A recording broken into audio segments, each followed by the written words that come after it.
Baik. Surah Al-Jumu'ah, satu ilmu yang sering dilupakan, yang jarang-jarang sekali dibicarakan mengenai ilmu tafsir, satu ilmu yang dikenali sebagai siyaqul Quran. Apa dia ilmu siyaqul Quran? Dia ada dua bahagian. Satu siyaqus surah, satu siyaqul ayah. Baik.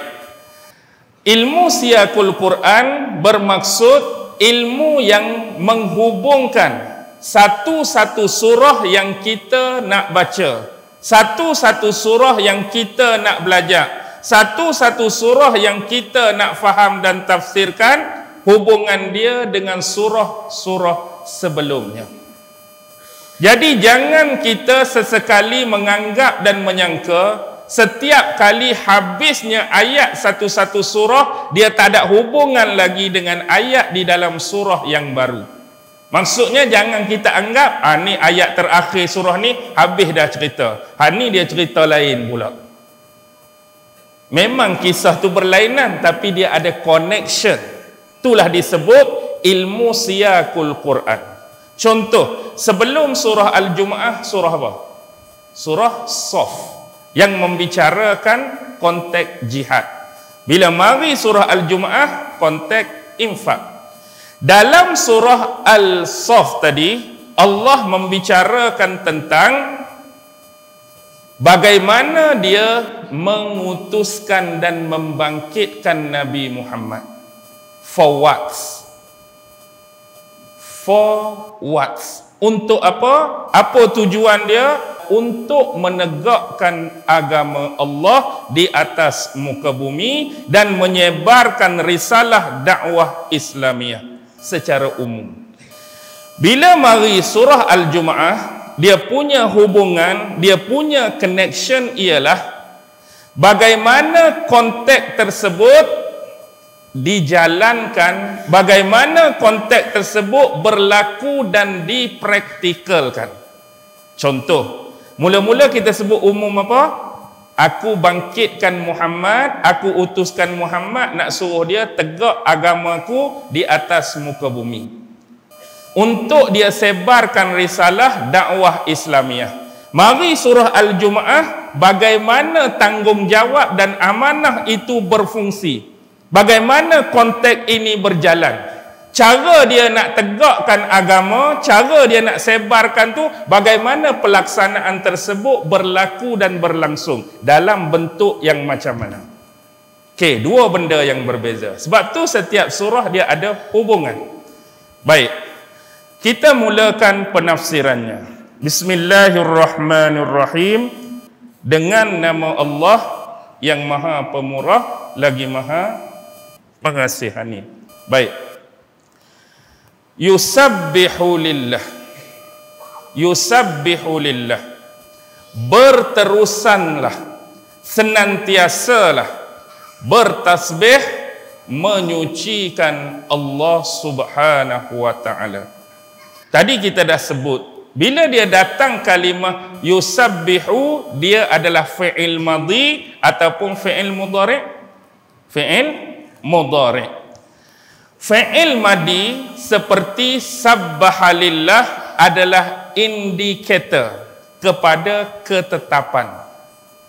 Tapi bila dia datang dengan kalimah yusabbihu, dia adalah indikator kepada berterusan, kepada senantiasa. Sebab tu kita terjemahkan yusabbihu fi'il mudhari' di sini, berterusanlah bertasbih, senantiasalah bertasbih kepada siapa? Kepada Allah.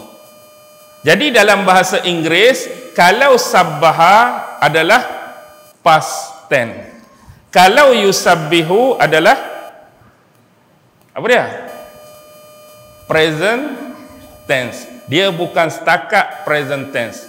Malah kalimah yusabbihu adalah present and continuous tense. Sentiasa, berterusan, seolah-olah tak pernah berhenti kepada Allah. Siapa yang bertasbih kepada Allah? ma fis samawati wa ma fil ard. Apa-apa yang berada di 7 petala alam langit dan apa-apa yang berada di bumi. Baik, lihat sesuatu di sini. Pada kalimah langit Allah sebut dengan jamak. Pada kalimah bumi Allah sebut dengan mufrad. Satu jamak, satu mufrad. Jamak tu menunjukkan banyak. As-samawat. Dia tak datang as-sama, sim mi alif hamzah, tu satu langit. Tapi as-samawat banyak jamak. Tapi kalimah bumi wal ard saja, satu mufrad. Yang inilah kita sebut antara singular dengan plural. Jadi pada langit singular ke plural? Pada langit singular ke plural? Reti sebut saya singular dengan plural, tapi hak mana banyak, hak mana satu saya tak tahu. Satu singular, yang banyak plural. Plural pada samawat, singular pada bumi. Baik, ni nak menunjukkan kepada kita bahawa alam langit tu ada dia punya tingkatan, ada dia punya level, ada dia punya ketinggian. Yang ni lebih lagi dibuktikan dengan peristiwa Isra dan Mi'raj. Yang mana ketika proses Mi'raj berlaku, Jibril telah membawa Rasulullah sallallahu alaihi wasallam merentasi setiap lapisan-lapisan langit tersebut. Dan setiap lapisan langit tersebut ada siapa? Ada security guard dia. Ada malaikat, ada penjaga. Kena soal jawab dulu di sini. Padahal Jibril tu hak memang depa kenal dah. Jibril tu hak sebelum ni duk naik turun dah. Tapi setiap kali nak melalui dan merentasi setiap pintu langit, Jibril pun kena tahan, Jibril pun kena sekat, Jibril pun kena soal jawab. Ni bawa siapa ni? Adakah dia yang diutuskan? Dia yang diutuskan. Baru buka. Lepas tu agak-agak hak kata dakwa nampak duduk di langit ke-7 tu lagu mana? Kan ada video pendek duduk kedai kopi tu. Saya nampak, tak payah sebut nama lah, nampak dia di mana? Di langit ke-7. Lagu mana kawan tu boleh lepas tu? Alam di sebalik mata. Dia bukan masalah tu, dia jadi dua masalah. Masalah pertama, dia nampak siapa? Dia nampak kawan tu duduk langit ke-7.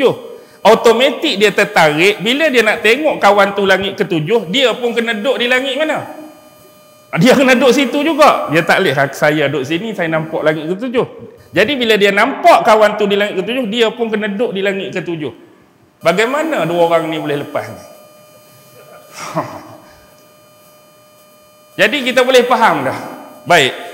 Dan sisi inilah juga bila kita nak menyebut tentang Isra' Mi'raj, contohlah Nabi Muhammad rentah satu-satu. Langit pertama jumpa Nabi apa?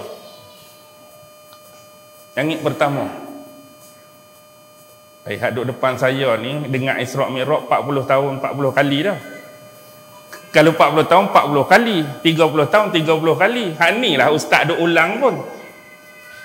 Langit pertama Nabi Allah, hak mula-mula lah, Nabi Allah Adam alaihi salam. Langit kedua ada dua orang. Satu-satunya langit yang ada dua. Dua-dua ni tak pernah kahwin, bujang. Siapa? Isa, betul dah. Satu lagi Isa dengan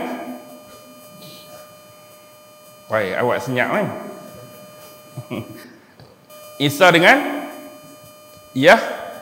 Yahya. Apa hubungan dua ni? Yahya dengan Isa apa hubungan?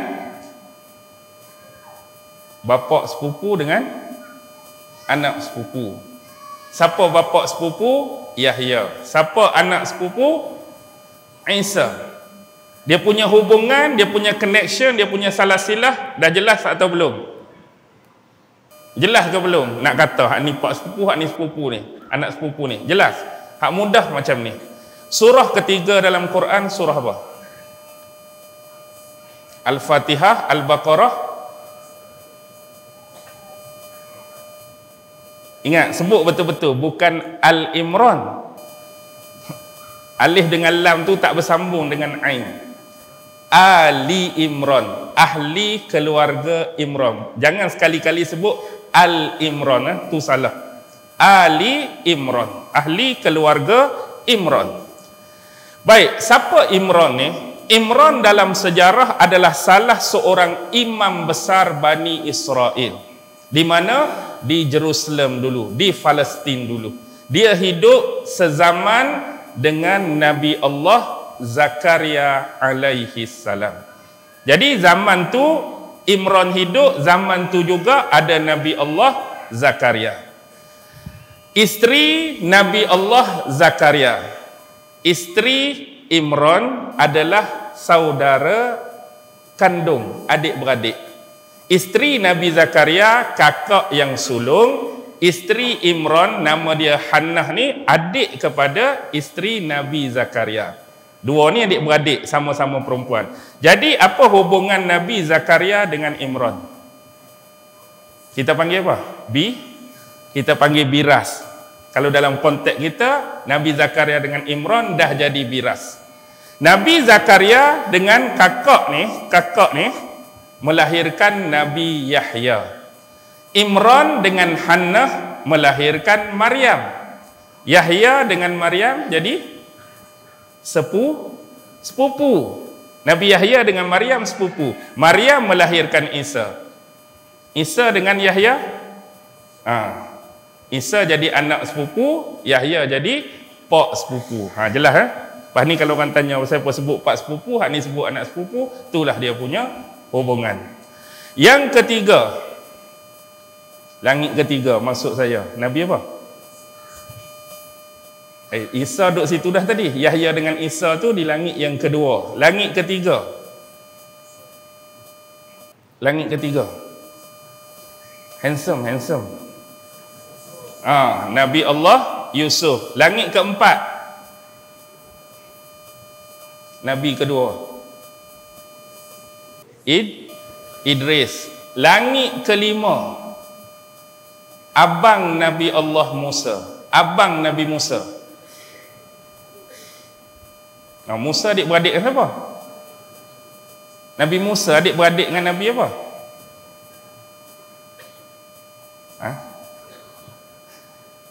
Abang Nabi Musa siapa? Nabi Musa turun daripada bukit sewaktu bermunajat kepada Allah, tengok Bani Israel sembah lembu, dia pergi jumpa ni, abang dia ni. Pergi marah, pergi tarik rambut, pergi tarik janggut. Nabi apa tu?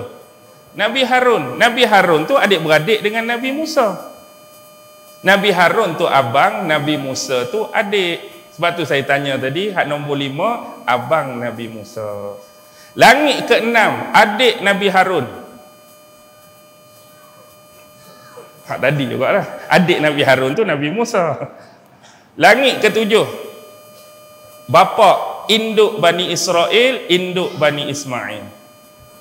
Nabi Allah Ibrahim alaihi salam. Yang mana ketika Rasulullah tengok dia tu, dia duduk bersandar di tiang apa? Tiang Baitul Ma'mur. Di situ ada Kaabahnya bagi malaikat. Malaikat duduk tawaf ke atas. Bersamaan tu turun ke bumi, kita duduk tawaf kat bawah, yang nama dia Kaabah. Kaabah kita ni kalau naik ke atas sampai 7 petala langit tu, yang ke-7 tu bersamaan bertepatan dengan kedudukan Baitul Ma'mur, tempat tawafnya para malaikat-malaikat Allah Subhanahu wa taala. Baik. Dan di bumi sekarang ni Allah sebut menggunakan kalimah ma bermaksud apa saja. Konteks bertasbih tadi, siapa yang bertasbih, apa saja yang berada di alam langit, apa saja yang berada di bumi. Okey. Dalam tafsir Al-Imam Ibnu Katsir menyebutkan makna dia min jami'il makhluqati natiqiha wa jamidiha. Ma di sini bermaksud semua makhluk yang diciptakan, dijadikan oleh Allah Subhanahu wa taala, sama ada bersifat natiq. Natiq ni yang berakal. Natiq ni yang boleh bercakap, yang boleh berbicara, yang boleh bersuara. Contoh di alam langit, antara makhluk yang Allah perkenalkan pada kita ialah para malaikat dia. Jadi dapat kita bayangkan bahawa para malaikat senantiasa bertasbih kepada Allah, menyucikan Allah. Ada lagi dah agak-agak kita di alam langit makhluk yang Allah tak pernah ceritakan pada kita selain dari malaikat. Wallahu alam, mungkin ada makhluk-makhluk lain hak duduk di alam langit, hak kita tak pernah tahu, hak kita tak pernah kenal. Nama dia apa, rupa dia lagu mana, bentuk dia macam mana, color dia warna apa, berkemungkinan ada. Walaupun ada kemungkinan tersebut, mereka pun senantiasa dan berterusan bertasbih menyucikan Allah. Kalau pula di bumi yang ada sifat natiq tadi, siapa? Kita. Siapa? Jin. Jin pun bertasbih menyucikan Allah, manusia pun bertasbih menyucikan Allah. Wa jamidiha, hak benda jamik. Apa maksud jamik? Jamik ni beku. Beku ni hak jenis orang hak tak ada otak. Benda hak tak boleh bercakap. Sungai, gunung ganang, pokok-pokok, pohon-pohon, batu-batan. Depa ni duk diam ke juga bertasbih? Mereka juga bertasbih kepada Allah. Cuma kita mungkin tak dengar suara mereka bertasbih. Tak tahu bahasa apa yang mereka guna. Bentuk macam mana suara mereka. Lagu mana bunyi mereka bertasbih. Tapi bila Allah sebut demikian, mereka juga senantiasa bertasbih kepada Allah.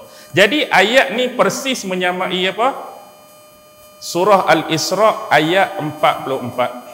Wa im min syai'in illa yusabbihu bihamdihi walakin la tafqahuna tasbihahum. Setiap sesuatu tu tiada lain melainkan bertasbih menyucikan Allah. Tetapi kamu sahaja yang tidak mengerti, tidak memahami ucapan tasbih mereka. Burung bertasbih, mungkin hak kita duk bunyi pagi-pagi, kita anggap bunyi biasa, bunyi burung tu mungkin dia sedang bertasbih kepada Allah. Kadang-kadang nak hujan bunyi siapa duk kat padang tu? Kata, berkemungkinan kita setakat dengar ong. Bukan dia panggil Cina nama ong dak. Mungkin dia bertasbih kepada Allah. Dan ada lagi bunyi-bunyi hak lain. Dan bunyi yang kita tak pernah dengar, tak berbunyi pun, tengok nampak duk diam saja, macam tak ada awak apa. Tapi mereka juga bertasbih kepada Allah. Cuma kita tak tahu bahasa mereka, suara mereka. Cuma nak habaq di sini, semua makhluk Allah bertasbih menyucikan Allah. Satu persoalan, sindiran, sinis dan perli. Kalau semua makhluk bertasbih menyucikan Allah, hampa ni haduk hidup, Allah bagi akal, Allah bagi otak, tasbih dak pada Allah hari-hari? Sucikan dak Allah hari-hari? Baca dak tasbih hari-hari? Kalaulah makhluk lain, hak ada akal ke, hak tak ada akal ke, senantiasa ni Allah sebut ni, berterusan Allah sebut ni, bagaimana dengan kita yang Allah bagi akal yang waras untuk berfikir? Jadi kita kena melakukan benda yang sama, senantiasa bertasbih menyucikan Allah Subhanahu wa taala. Baik. Ayat seterusnya Allah datangkan 4 fawasil. 4 fawasil. Apa maksud fawasil? Fawasil tu jamak. Kalau dia satu, mufrad, singular, kita sebut fasilah. Maksud fasilah, maksud fawasil ialah nama bagi sifat-sifat Allah.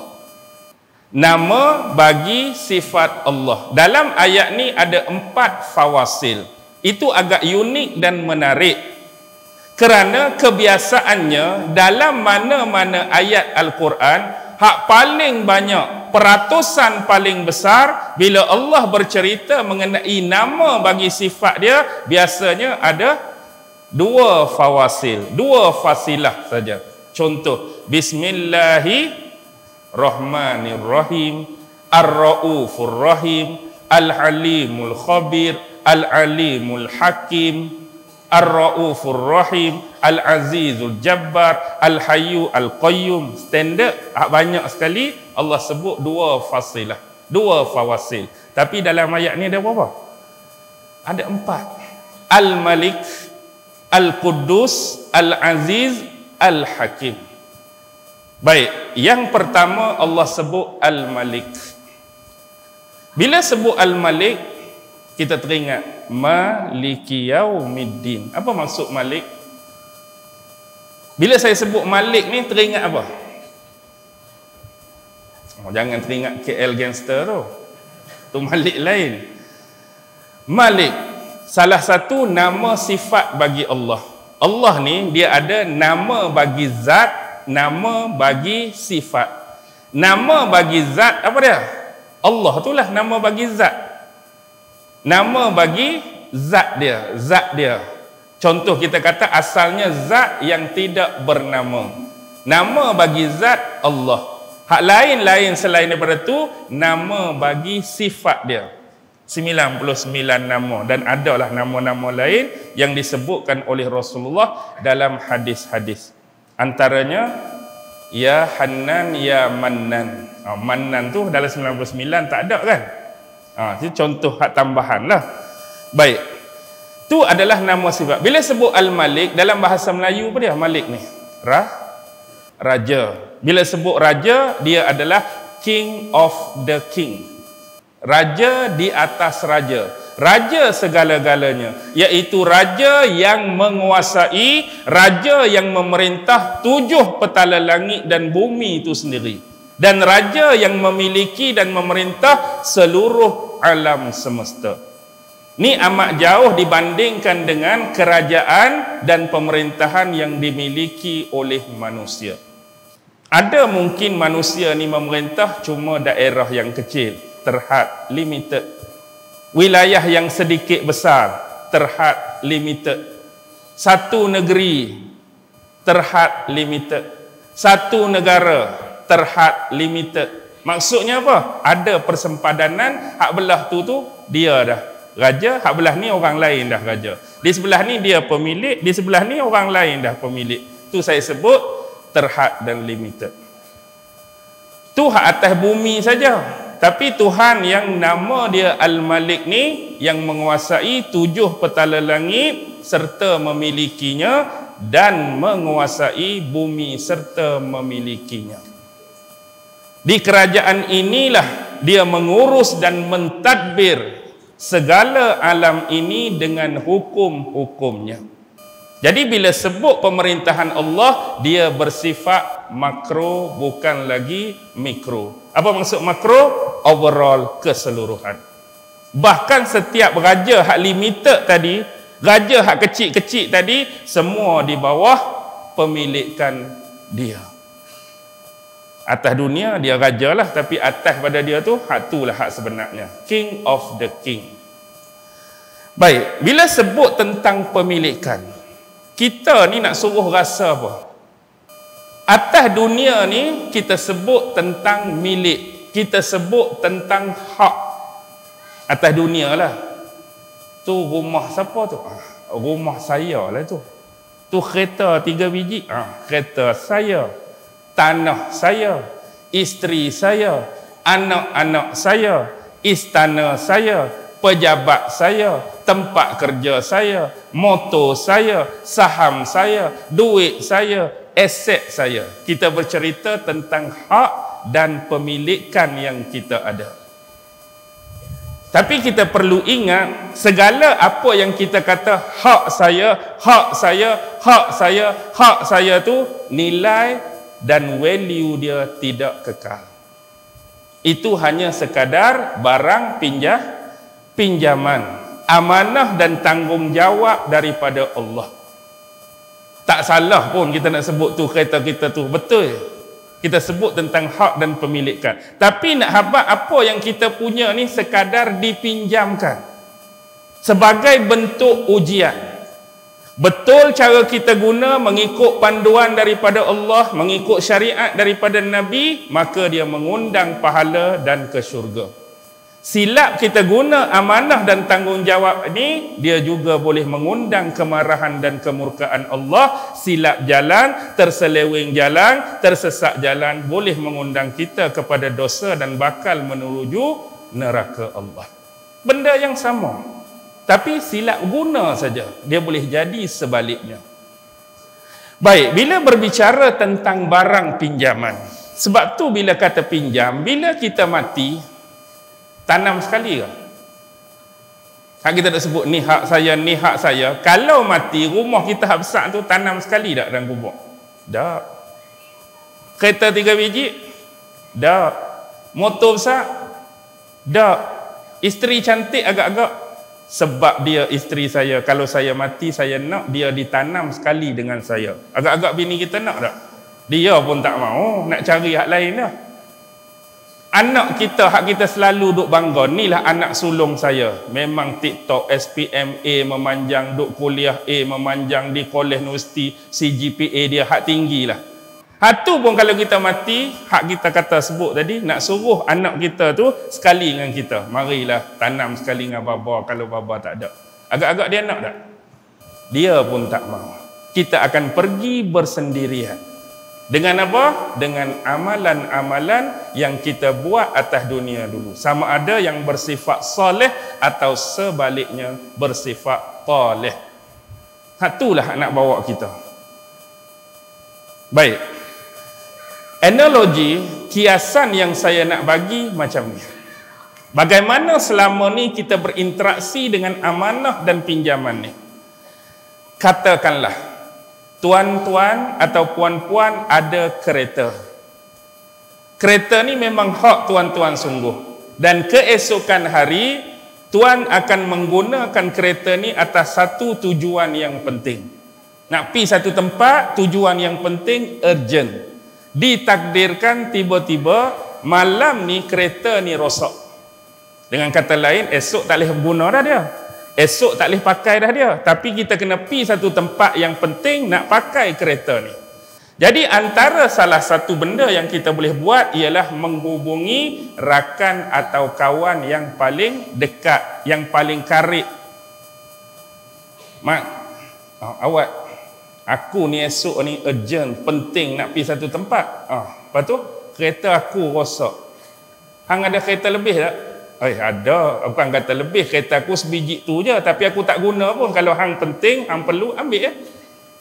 Betul ke ni? Betul, ambil ya. Esok mai ambil. Jadi esok kita pergi rumah kawan kita, ambil kereta. Kereta ni dianggap dalam hubungan kita ni kereta pinjam. Kenapa disebut kereta pinjam? Sebab kawan kita punya, bukan kita punya. Jadi bila kawan pinjam, kita pun biasalah adab meminjam, kadang-kadang pura-pura bertanya. Tanya tu pura-pura. Harga ni macam Grab juga ke? Kalau Grab 70 sehari, kalau sewa kereta tu 80 sehari. Dengan hang lagu mana? Sebenarnya bukan nak bayar pun, tapi buat-buat tanya kan. Kita kawan baik hang ni pun cakap tak pandang orang. Aku kawan baik hang, hang kawan baik aku. Takkan aku nak ambil duit? Aku pun bukan nak guna, ambil je lah. Jadi bila kawan sebut macam tu, kita pun kena pandai tertik terenim. Kalau kita pinjam tu, minyak tu fully, nak hantar karang lagu mana? Takkan nak hantar karang satu bak, atau orang tak panggil, tak reti berkawan. Minyak hang ambil fully, aku nak main hantar dah petang ni.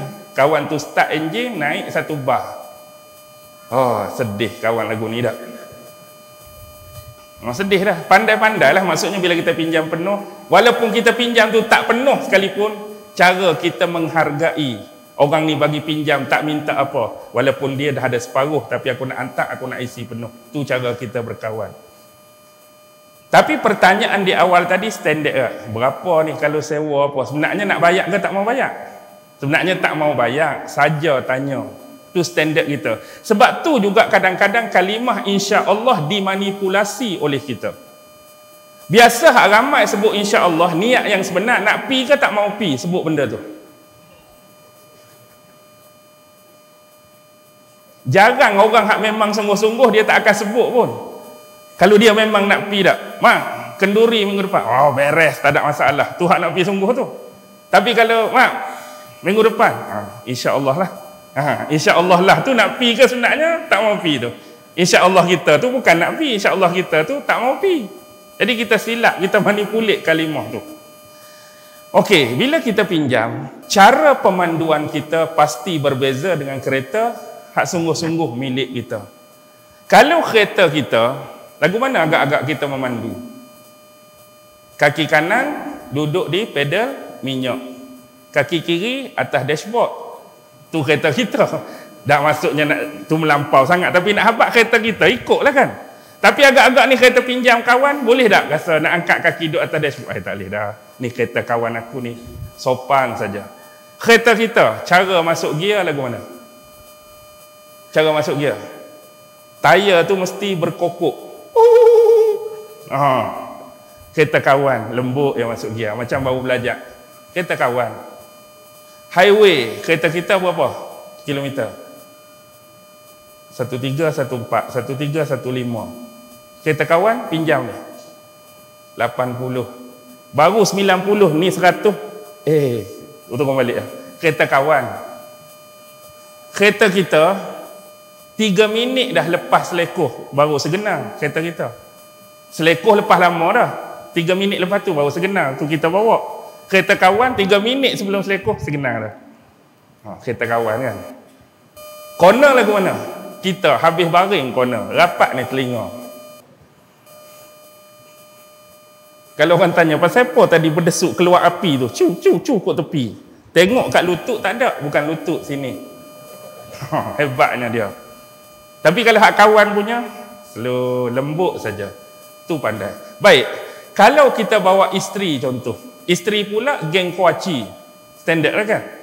Dia kan boring, tak nak buat apa. Kita bawa kereta, radio dia dah dengar.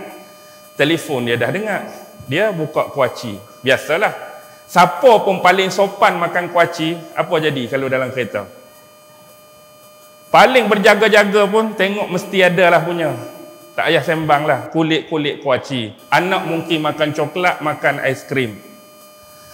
Kita dah sampai rumah, selesai tugas kita. Tengok hak ni kuaci, hak ni coklat, hak ni aiskrim. Agak-agak nak hantar lagu tu lah kereta kawan. Tak kan? Kita pun, ni kereta kawan aku. Ambil vacuum lah, ambil lap lah tu semua. Nak bagi kalau boleh macam asal. Itulah cara kita bermuamalah, cara kita beradab. Baik. Itulah yang kita lakukan sesama manusia untuk jaga hubungan tu. Tak mau jadi rosak. Minyak penuh, kereta bersih, tayak elok saja. Baik. Allah memberikan kepada kita anggota. Ambil hak anggota cukuplah. Tak payah hak lebih-lebih. Allah bagi hujung rambut sampai hujung kaki. Bagi otak, bagi kepala, bagi tangan, bagi perut, bagi kaki. Ni pinjaman ni. Ni amanah. Ni tanggungjawab. Allah suruh jaga, Allah suruh guna jalan yang betul. Tapi agak-agak bagaimanakah kita akan mengembalikan semula barang-barang yang dipinjamkan Allah dalam bentuk anggota badan ni bila kita mati? Faham maksud saya? Adakah kita nak hantar kepada Allah tangan kita ni yang Allah dah panggil meninggal dalam keadaan penuh berlumuran dosa dan buat benda-benda tak elok, benda-benda buruk dan benda-benda jahat?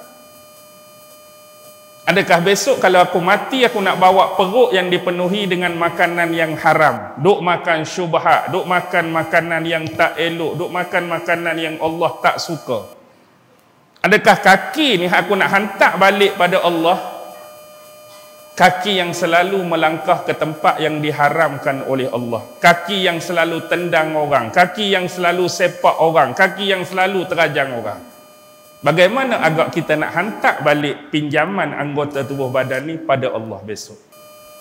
Bukan saya nak buat perbandingan. Hak ni kita pandai. Tak boleh nanti kawan aku marah. Nanti kawan aku masam muka. Nanti kawan aku tak mau bercakap. Pandai pula kita nilaikan benda tu. Hak ni kan Allah marah, kan Allah masam muka, kan Allah jebih, kan Allah tak mau pandang aku, kan Allah terbalikkan muka dia tak mau tengok. Kita tak rasa ke benda tu? Kalau anda dah ada sifat ni, alhamdulillah. Tapi kalau tak ada rasa, memang dia orang tak ada rasa. Kena kenal erti sungguh siapa pemilik kita. Tak ada apa pun, kita akan hantar balik semua. Baik. Al-Quddus. Apa makna kudus? Ku panjatkan doaku yang kudus. Apa makna kudus? Nasi kandak pun ada kudus nasi kandak kan? Apa makna kudus? Kudus sama macam tasbih. Apa? Suci. Kudus bermaksud suci. Dah kudus tu suci, tasbih pun suci, apa beza? Di sisi orang Arab, bila sebut tasbih, kalimah dia. Bila sebut kudus, kalimah dia. Bila terjemah, kalau kita bahasa Melayu, dua-dua, hak ni pun suci, hak ni suci. Di sisi orang Arab, sebut hak ni, dia tahu dah suci bentuk mana. Kudus suci sebut mana. Tapi bila kita ni sekadar terjemahan, hak ni suci, jadi sama kita berasa. Jadi seolah-olah tasbih di sisi kita dan kudus di sisi kita tu dua-dua suci. Tapi suci dari sudut apa dua-dua ni kita tak tahu. Arab bila sebut tasbih, dia tahu dah nak sucikan apa. Kudus nak sucikan apa. Kita tak ada beza. Baik. Kudus di sini bermaksud asal lughah dari sudut bahasa, kudus ni suci. Kudus ni suci yang bentuk macam mana? Suci yang tidak dicampuri oleh unsur-unsur dan bahan yang lain. Dengan kata dia adalah suci asal, suci sejak azali. Kalau orang Kelantan dia habaq suci tak kala mula, suci tak kala dong. Tu nak habaq suci sungguh. Sebelum ni suci, lepas tu suci, selama-lamanya dia suci, memang sejak asal lagi suci. Dia berbeza dengan kalimah zakat. Zakat juga dari sudut bahasa suci. Tapi suci pada zakat kena melalui proses pembersihan. Sebelum tu dia tak suci. Sebelum tu dia tak bersih. Sebelum tu dia bercampur dengan bahan lain. Sebelum tu dia bercampur dengan unsur lain. Setelah melalui proses tertentu, barulah dia dinamakan suci. Tu zakat. Sebab tu duit yang kita nak zakat tu bukan semua duit yang kita boleh tu zakat. Hani je yang layak untuk dizakatkan. Dia ada proses. Makna dia tetap suci. Tapi kudus suci yang tak pernah bercampur dengan yang lain. Baik. Apa beza?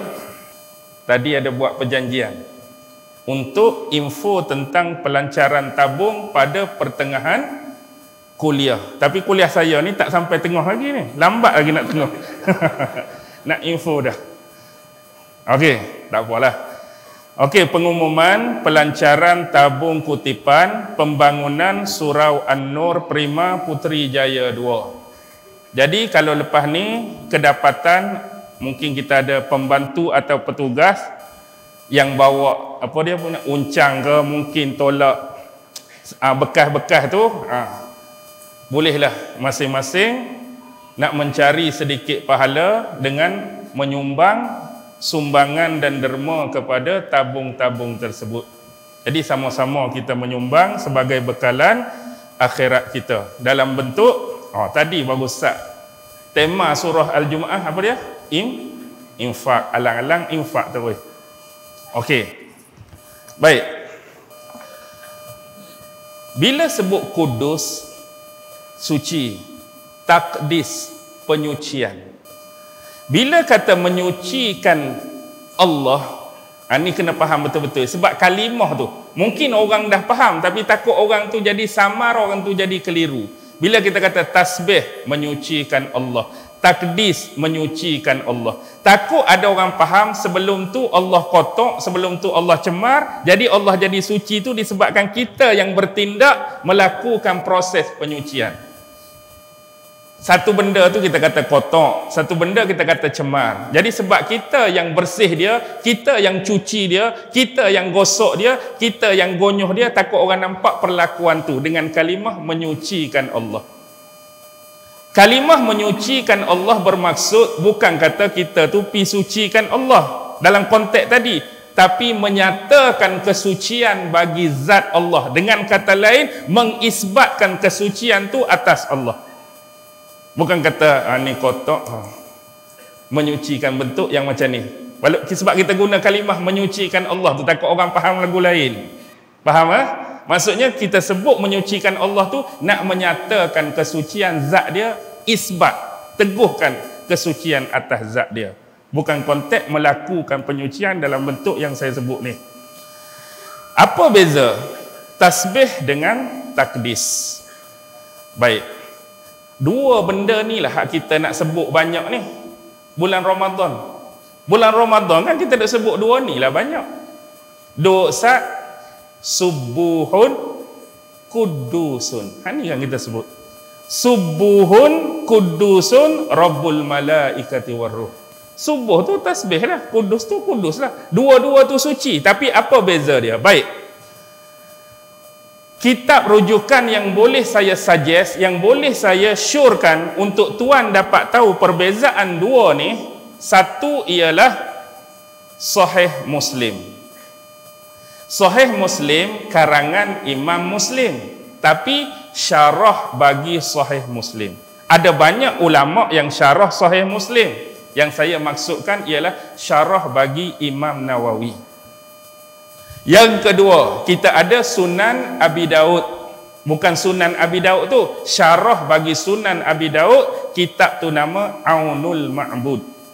Dua kitab ni saya boleh suggest sebagai rujukan untuk kita tahu dan cari perbezaan suci pada tasbih, suci pada kudus. Suci pada tasbih ialah menyucikan Allah daripada sifat-sifat kesyirikan pada dia. Perkara yang khurafat tak mau, tahyul tak mau, kepercayaan karuk maut tak mau, kepercayaan yang tidak layak, tidak patut, tidak ada asas, tidak berhak untuk kita sandar dan kita nisbahkan pada zat Allah yang maha suci. Itu tasbih. Manakala suci dari sudut kudus ialah menyucikan Allah, menyucikan zat dia dari sudut penciptaan. Maksudnya dalam konteks ni jangan sesekali menyamakan, menyerupakan Allah dengan sifat makhluk dia. Pada zat Allah, pada sifat Allah, pada nama Allah tidak ada kekurangan, tidak ada kelemahan, tidak ada keaiban sama sekali. Tu penyucian dari sudut takdis. Okey, boleh faham Kudus juga, ni dalam ilmu nahu disebut sirah mubalaghah, ekstrim. Kenapa? Sebab ada syaddah pada huruf da. Sebab tu disebut kudus. Dia jadi ekstrim. Maksud ekstrim sini, Allah itu suci dan menjadi sumber kesucian bagi alam semesta. Siapa yang menyucikan Allah, maka dirinya juga akan disucikan oleh Allah Subhanahu wa taala. Baik, Al-Aziz. Al-Aziz secara ringkas, kalau tuan-tuan selalu baca dalam kitab, dalam buku bahasa Melayu, dia terjemah apa Al-Aziz? Yang maha perkasa, yang maha perkasa, yang maha kuat, yang maha gagah. Saya sendiri kurang berkenan dengan makna tu. Kurang berkenan bukan nak nafikan sifat Al-Aziz pada Allah, bukan nak nafikan sifat Allah tu berkuasa, tak. Kalau nak kata Allah perkasa, nak kata Allah gagah, Allah kuat, dia ada satu lagi nama yang cukup dekat dan sinonim, Al-Qawi. Allah kan ada nama Al-Qawi. Itulah yang maha kuat, yang maha gagah, yang maha perkasa. Kalimah Al-Aziz, kalimah Iz ni dalam bahasa Arab dia ada dua. Satu hormat, satu lagi ialah kuasa. Satu hormat, satu kuasa.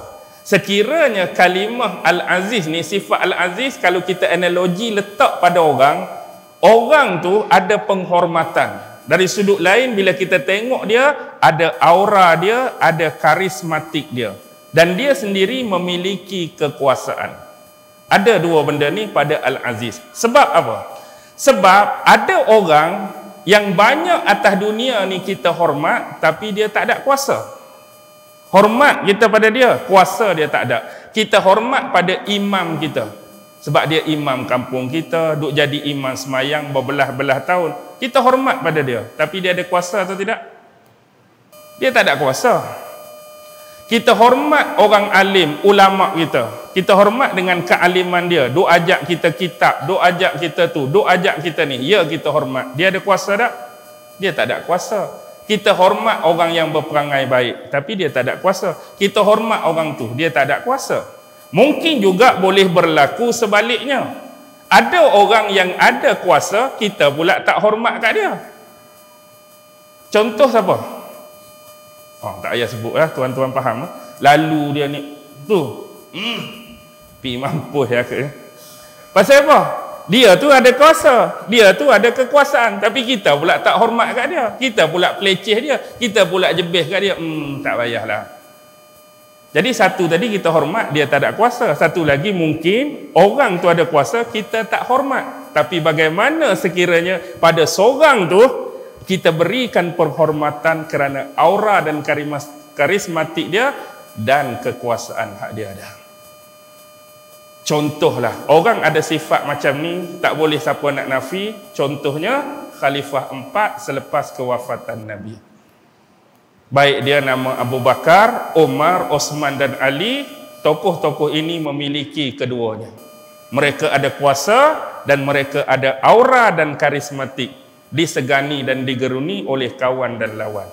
Salahuddin Al-Ayyubi, Sultan Muhammad Al-Fatih, contohlah Sultan Sulaiman I dan beberapa tokoh lain. Ada dua benda ni. Jadi tu nisbah pada manusia, nak suruh tuan faham. Kalau Allah, dia lagilah lebih pada manusia. Dia tak sama dengan kita. Bentuk kekuasaan dia, bentuk aura dia, bentuk karismatik dia jauh lebih tinggi dan mengungguli sesiapa pun. Itu Al-Aziz, Al-Hakim, yang maha bijaksana. Allah tu memang bijaksana. Dan Allah juga bila sebut Al-Hakim ni yang maha menghukum. Tapi bijaksananya Allah dalam hukuman, dia tak terus hukum. Dia tak terus hukum. Kita buat salah, kita buat silap, dia menunggu kita insaf, dia menunggu kita menyesal, dia menunggu kita bertaubat, dia menunggu kita sedar diri, dia menunggu kita mohon maaf, dia menunggu kita mohon ampun. Dia bagi pengecualian tersebut untuk memberi peluang kita jadi ahli syurga. Kalau terus buat silap, Allah hukum. Terus buat silap, Allah azab. Agak-agak siapa nak ada hak hidup ni? Kalau kata setiap kali dosa buat, aku pak terus. Setiap kali dosa buat, aku pancung terus. Setiap kali dosa buat, aku cantah terus. Siapa nak ada agak-agak? Tak ada. Tapi sifat menghukum Allah penuh kebijaksanaan. Aku nak suruh hamba aku ni masuk syurga. Walaupun buat silap, tak apa. Aku tunggu dia minta maaf. Aku tunggu dia insaf. Aku nak beri peluang dia jadi ahli syurga. Ni sifat Allah yang maha bijaksana. Kita tengok sifat Allah ni dalam ayat ni. Allah nak suruh kafir musyrikin Mekah. Dengan kata lain, kafir musyrikin Mekah ni kita boleh letak fasa dah. Kalau Allah ni tidak bijak, tidak bijaksana. Maksudnya seolah-olah kafir musyrikin Mekah menunggu mati dan siap untuk menjadi ahli neraka dah. Tapi Allah hantar Nabi, Allah hantar Rasul, Allah turun wahyu. Nak suruh kamu dengar, nak suruh kamu taat, nak suruh kamu patuh, nak suruh kamu berubah. Bijaksananya Allah, sayangnya Allah. Hak nak dengar, dengarlah. Hak tak mau dengar, atas diri kamu sendiri, pilihan kamu. Tapi Allah nak buka peluang tu. Dia tak mau kamu stay kekal dalam kesilapan, kekal dalam sesat, kekal dalam salah, kekal dalam jahil, kekal dalam bodoh. Dia nak ubah kamu dengan hantar Muhammad dan wahyu ni. Jadi kalau kamu sedar diri, terima kebenaran yang datang, kamu ada peluang untuk menjadi ahli syurga. Tapi kalau kamu nak stay kekal lagu tu pun, ada satu tempat lagi, lawan bagi syurga, semua orang tahu. Kita ni banyak jadi lagu ni sebab apa? Sebab apa? Allah ada banyak nama-nama sifat tadi. Tapi Allah mulakan dengan nama apa? Bismillahirrahmanirrahim. Allah mulakan dengan sifat kepemurahan dia. Lepas Ar-Rahmanir-Rahim baru mari Maliki Yaumiddin. Sifat sebagai apa? Pemilik, pemerintah, penghukum. Sebab Allah ni dipenuhi dengan sifat kepemurahan itulah yang menyebabkan manusia ni jadi ghalib. Kalau Kelantan dia sebut sedap batangnya. Ada orang Kelantan sini? Ada orang Kelantan tak? Sedap batangnya ni duk berasa syok semua. Duk berasa syok. Orang Kedah Abad duk rasa sedap. Rasa tak ada ancaman, rasa tak ada takhwif, ditimpakan ketakutan sebab peratusan besar Allah menunjukkan kepemurahan dia. Islam ke dia, kafir ke dia, dua-dua aku bagi nyawa, dua-dua aku bagi nafas, dua-dua aku bagi hidup. Rasa seronok dengan nikmat tu. Kepemurahan dia, dua-dua aku bagi rezeki. Islam boleh makan, kafir boleh makan. Hak tolong Nabi boleh makan, hak lawan Nabi boleh makan. Seronok dengan keadaan tu. Kemudian dengan kepemurahan dia, hak ni pun bahagia, hak tolong Nabi pun bahagia, hak ni pun bagi bahagia dan jiwa yang tenang. Hak ni pun bagi anak, hak ni bagi anak. Hak ni ada bini, hak ni pun ada bini. Hak ni harta sikit, bahkan hak kafir mungkin harta banyak. Jadi bila dia tunjukkan lebih banyak kepemurahan dia, kita duk rasa sedap. Ni yang jadi ghalib ni. Kafir pun tak jadi apa. Tak semayang pun tak jadi apa. Tak puasa pun tak jadi apa. Hak tu pun tak jadi apa. Hak sungguhnya hang nak jadi apa? Duk rasa sedap dengan dia tunjuk pemurah dia tu lah. Buat ni pun tak jadi apa. Kaya pun aku.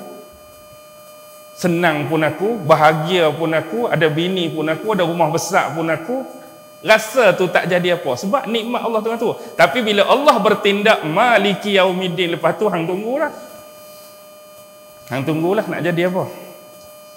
Kena faham tu betul-betul ya. Jangan duk, saya sebut tadilah, Kelantan sebut sedap batangan, kita rasa sedap, syok, duk larut dalam kepemurahan dia.